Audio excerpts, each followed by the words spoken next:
չստացված դաշինքներ, ձախողված միավորումներ ու կարճ ասած նախընտրական գզվռտոց։ 2 օր առաջ ԴՕԿ կուսակցության շտաբի պետ փաստաբան Լևոն Բաղդասարյանը հայտարարել էր, որ համագործակցության առաջարկությունն ընդունված է Վարդան Ղուկասյան, Ստեփան Դեմիրճյան։ Կարևորվում է, որ բացառապես միասնական ջանքերով, անկախ կուսակցության պատկանելությունից պետք է վերդասել պետական շահը, միայն այդ ճանապարհով է հնարավոր կերտել օրենքի դիկտատուրայի ուժով, իրավունքի գերակայությամբ, ազգային արժանապատվությամբ առաջնորդվող արևային Հայաստան։ Սակայն հայտարարությունից ժամեր անց համացանցում տարածվեցին տարատեսակ հայտարարություններ, որոնց միջոցով կարծես թե Ստեփան Դեմիրճյանը հերքում էր ԴՕԿ կուսակցության հետ համագործակցության վերաբերյալ տեղեկատվությունը, այն որակելով կեղծ ու իրականությանը չհամապատասխանող։ Դրանից հետո ԴՕԿ կուսակցության շտաբի պետ Լևոն Բաղդասարյանը տվեց 24 ժամ Ստեփան Դեմիրճյանին հրապարակայնորեն հերքելու տարածվող տեղեկատվությունն ու պաշտոնական պարզաբանում հրապարակելու, նշելով, որ հակառակ դեպքում ինքը անձամբ կհրապարակի իր ունեցած փաստերը, որոնց մասին հանրությունը տեղյակ չէ եւ որոնք կհանգեցնեն ամոթալի բացահայտումների։ Նշենք, որ ԴՕԿ կուսակցությունը առաջիկա ընտրություններում միասնաբար հանդես կգա Պարուշ Հայրիկյանի ազգային ինքնորոշում միավորում կուսակցության հետ։ Նախընտրական շրջանի աժոտաժից անմասն չմնացին նաև Հայաքվեն ու Միասնության թևերը։ Միասնության թևեր քաղաքական նախաձեռնությունն ու Հայաքվե միավորումը, որոնք հուշագիր էին ստորագրել հունիսի 7-ին կայանալիք խորհրդարանական ընտրություններին միասնական ցուցակով մասնակցելու մասին, դադարեցրել են համատեղ աշխատանքը։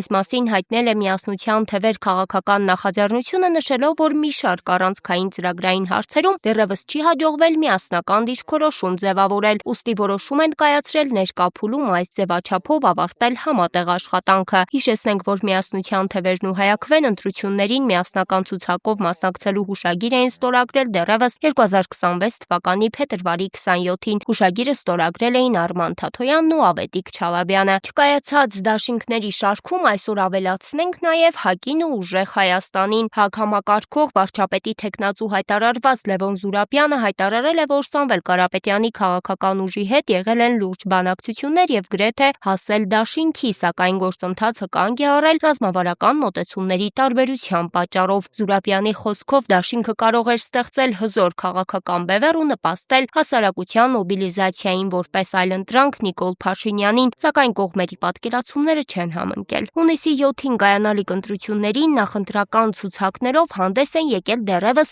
4 քաղաքական ուժեր, որոնց մոտ կարծես թե ամեն բան հստակ է։ Ուժեղ Հայաստան Սամվել Կարապետյանի հետ դաշինքի ցուցակի առաջին եռյակում են Նարեկ Կարապետյանը, Արամ Վարդևանյանը, Գոհար Մելոյանը։ Հետաքրքրական է, որ առաջին եռյակում չկա Նոր դարաշրջան կուսակցության նախագահ Հարություն Հարությունյանի անունը եւ միավորված հայեր կուսակցության նախագահ Նաիրի Սարգսյանի անունը, որոնք դաշինք են կազմել Սամվել Կարապետյանի կուսակցության հետ։ Քաղաքացիական պայմանագիր կուսակցության ընտրական ցուցակը գլխավորում է Նիկոլ Փաշինյանը, Արարատ Միրզոյանը եւ երրորդ տեղում է Անահիտ Ավանեսյանը։ Բարգավաճ Հայաստան կուսակցության ցուցակում են Գագիկ Ծառուկյանը, Անդրանիկ Թևանյանը եւ Լուիզա Սարգսյանը։ Հայաստան դաշինքի նախընտրական ցուցակի առաջին եռյակում են ՀՀ երկրորդ նախագահ Ռոբերտ Քոչարյանը, երկրորդ տեղում է Իշխան Սաղաթելյանը եւ երրորդ տեղում է ներկայիս ԱԺ պատգամավոր Աննա Գրիգորյանը։ Թեև տարբեր քաղաքական ուժեր խոսում են միավորման, միասնական պայքարի ու պետական շահը վերդասելու անհրաժեշտության մասին, իրականում համագործակցության փորձերը հաճախ ավարտվում են տարաձայնություններով ու փոխադարձ մեղադրանքներով։ ԴՕԿ կուսակցության ու Ստեփան Դեմիրճյանի միջև առաջացած հակասությունները, Միասնության թևերի եւ Հայաքվեի համագործակցության դադարեցումը, ինչպես նաեւ Լևոն Զուրաբյանի հայտարարած Սամվել Կարապետյանի քաղաքական ուժի հետ չկայացած դաշինքը ցույց են տալիս, որ միասնական օրակարգ ձևավորելը շարունակում է մնալ բարդ խնդիր հայաստանյան իրականությունում։ Արդյունքում քաղաքական դաշտը մնում է մասնատված, որտեղ յուրաքանչյուր ուժ փորձում է առանձին ամրապնդել իր դիրքերը։ Նարիք Սահակյան, Պանորամա է։